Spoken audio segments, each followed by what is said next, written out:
Assalamualaikum tuan-tuan yang mulia. Tuan-tuan yang mulia, dahkah bersalawat lagi ni? Allahumma salli ala Sayyidina Muhammad wa ala ali Sayyidina Muhammad. Terima kasih kepada warga-warga selawat waktu subuh dan petang dan malam. Teruskan berselawat sahabat-sahabat.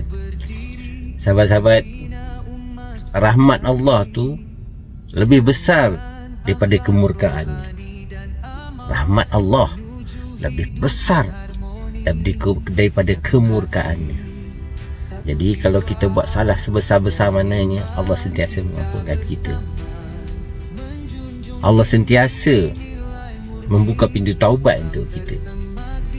Kadang-kadang ni kita ada terasa terdetik. Kita ni sebagai seorang Islam, kita mesti ada terdetik. Walaupun ada sedikit kesalahan kita akan terasa alamak salah ni. Ada sedikit, walaupun kita terpaksa buat kesalahan tu. Tapi ingatlah, memang Allah murka, tapi rahmat Allah untuk pengampunan begitu besar.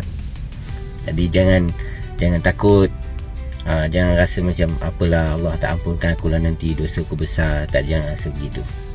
Sentiasalah istiqamah, sentiasalah kuat, saya percaya rahmat tu besar, kerana Allah itu maha besar. InsyaAllah sama-sama kita beramal, sama-sama kita berusaha untuk memperbaiki diri kita. La ilaha illallah.